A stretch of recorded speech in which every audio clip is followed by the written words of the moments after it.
안녕하세요. 찰리브라입니다.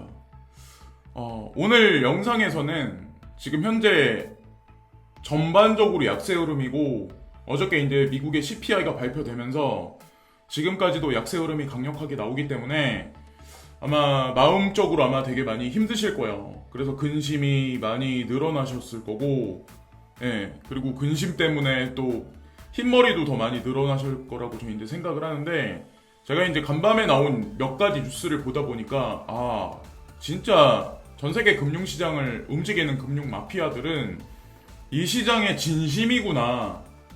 그래서 더 디테일하게 뭔가 인프라 확장이 진행되고 있구나라는 확신을 생각하게 됐습니다. 자, 그래서 구체적인 영상에서 이제 먼저 설명을 드리려고 하는데, 자, 첫 번째는 여기 나와 있죠.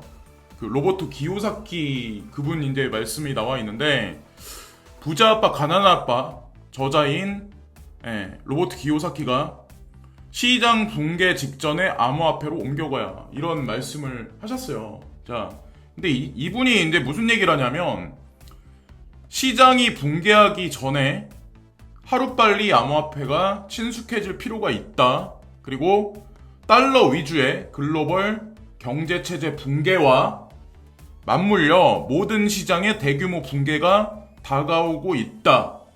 그리고 중요한 얘기가 또 하나 있는데, 이번 추락은 세계 질서의 변혁으로 이어질 것이며, 여기서 세계 질서의 변혁이란 얘기를 잘 보셔야 돼요. 제가 일권체제에서 다극체제로 간다라고 제가 말씀드렸죠. 거기 중심에 있는 거는 중국이고, 러시아, 브릭스, 오페크. 이번 우크라이나 분쟁을 통해서 달러의 헤게모니가 사실 와해되고 있는 와중인데, 사실은 여기 세계 질서의 변혁이다라는 의미가 사실 구체적인 사항으로 보면 저는 그렇다고 이제 생각을 해요. 제가 그냥 여기다 껴맞춘 게 아니라 저 이제 그렇게 생각을 하고, 어쨌건 이분 잘 시장을 보고 계시다고 저는 생각합니다. 달러 위주의 글로벌 경제 체제의 붕괴와 맞물려 있다.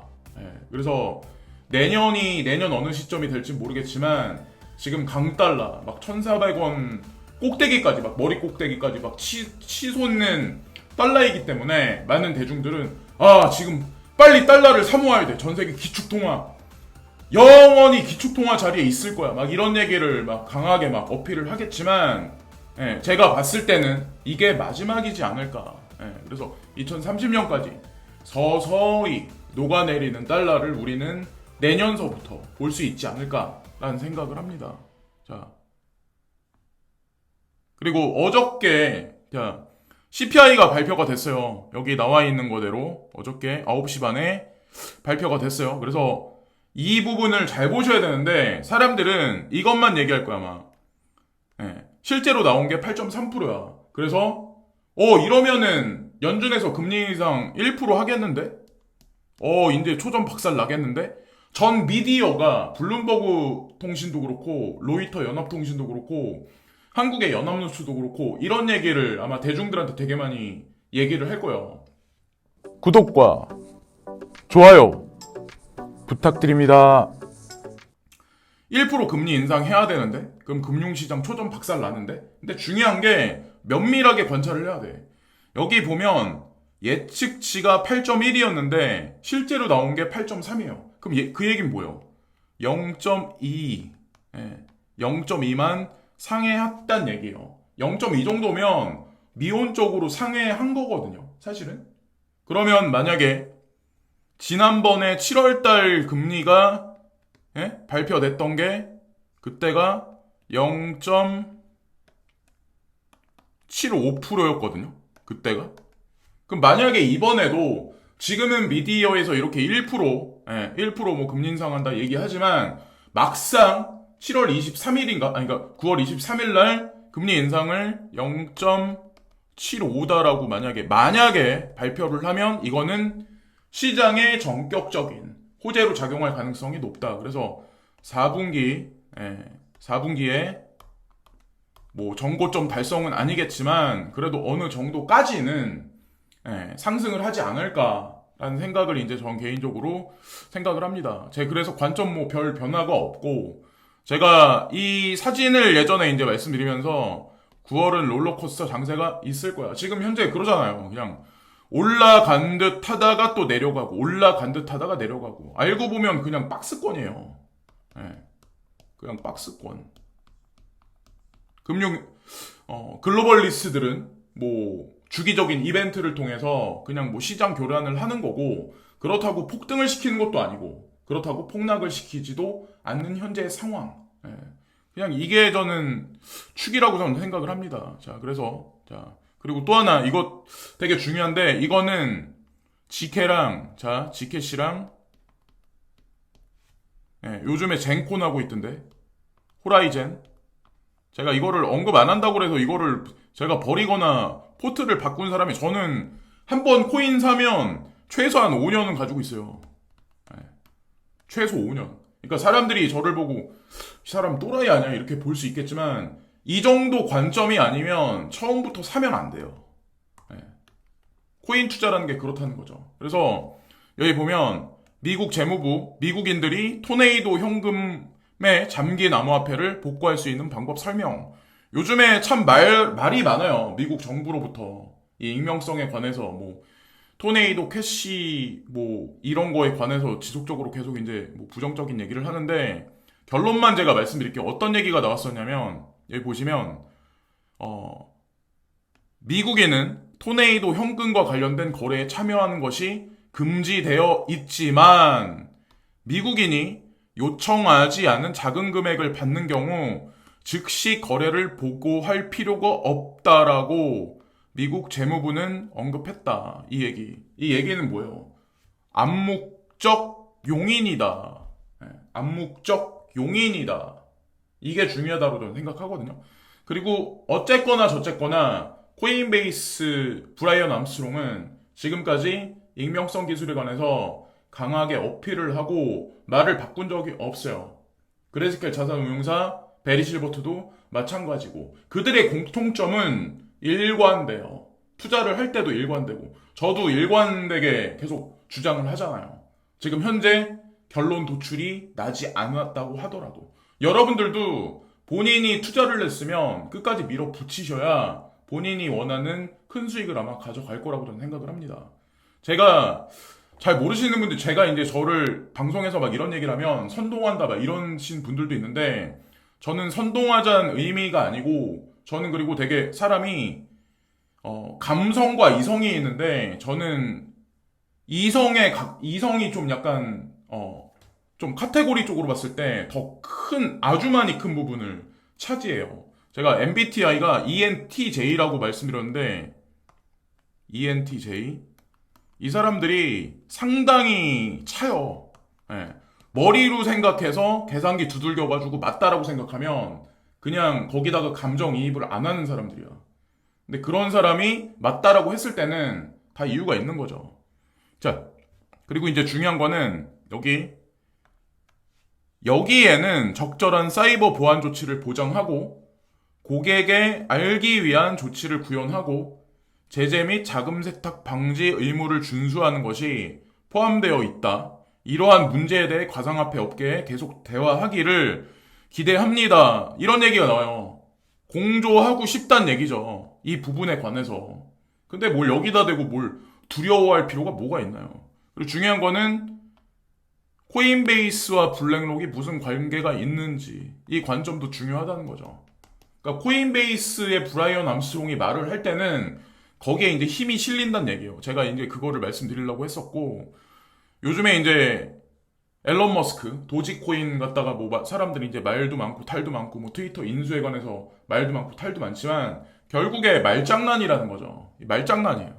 트위터 주주 결국에 머스크 인수 제한 승인, 예전에 인수 제한 승인 안 했었죠. 근데 이런 얘기가 나오네요. 인수 제한 승인. 결국에는 트위터는 이쪽으로 들어가고, 도지코인은 도지도 제 갈 길을 분명히 갈 거다. 제가 보기엔 그렇습니다. 지금 현재는 그렇지만. 그리고 이 뉴스가 이제 진짜 오늘 영상에서 가장 중요한 핵심적인 부분인데, 여기 보면은 월스트리트 타이탄의 새로운 암호화폐 거래소, 엄청 강력한 거래소, 투자자 비용 절감 목표. 그래서 여기 보면 EDX 마켓이라고, EDX 크립토커런시 익스체인지가 새로 런칭을 이제 준비하는데, 여기 구성원이 진짜 빵빵한 사람들이 다 모여 있어요. 무서울 정도로 빵빵한 사람들이. 그래서 일단 EDX 마켓은 제가 이제 찾아보니까 구글에서 일단 교육을 먼저 시행을 하더라고요. 블록체인 관련해서, 그리고 비트코인, 이더리움을 위시해서 뭐 전반적인 크립토커런시 산업에 관해서 교육을 먼저 진행을 할 거고, 제가 보니까 수료증도 주더라고요. 일정 부분에 돈을 내면. 수료증도 주는데, 이 사람들이 언제 이제 런칭을 하냐면 올해 연말까지 파일럿 테스트를 이제 진행을 할 거고, 그리고 내년 1월이 목표야. 근데 제가 왜 여기에 이제 목소리를 높이냐면, 여기 중요한 사람들이 들어가요. 버트 파이낸셜. 버트 파이낸셜. 미국 주식시장을 쥐락펴락하는 사람들. 버트 파이낸셜이 CME 1252 여기하고도 밀접하게 관련 있는 사람들이요. 그러니까 비단 크립토커런시뿐만 아니라 비트코인, 이더리움 선물 옵션 시장뿐만 아니라 그냥 전 세계 상품 선물 시장에 관해서도 버트 파이낸셜이 힘을 엄청 쓴다는 거죠. 근데 버트 파이낸셜과 글렌 허친스라는 관계, 글렌 허친스는 DCG 그룹의 핵심 이사라는 거, 이거를 항상 이제 잊으면 안 된다는 거죠. 저한테 이제 그럴 거야. 이게 뭐가 중요한데, 응? 내가 투자했는데 코인은 안 오르는데 난 어떻게 하라고, 막 이렇게. 근데 그게 아니라니까요. 그건 만약에 그런 얘기를 이 사람들한테 하면, 응? 베리실버트한테 하면 베리실버트가 뭐라고 할 것 같아요? 그건 네 사정이지. 견뎌봐. 그러면 부자가 될 수 있어. 못 견디는 거는 너야. 너 자신이야. 여러분 어떻게 하실 건가요? 이미 총알은 발사됐어. 화살은 이미 활시위를 떠났어. 그러면 진득하니 기다려봐야죠. 분명히 방향은 맞아요. 분명히 방향은 맞으니까 걱정 너무 하지 마시고, 거기다가 버트 파이낸셜까지 이렇게 참여를 하는데 더 이상 할 얘기가 뭐가 있어요? 블랙록에다가 전세계 최대 자산 운용사, 거기다가 세카이어 캐피탈, VC 중에 가장 큰데요, 여기가. 세카이어 캐피탈까지 이 거래소 런칭에 같이 참여를 한다. 자, 더 이상 할 얘기가 없어요.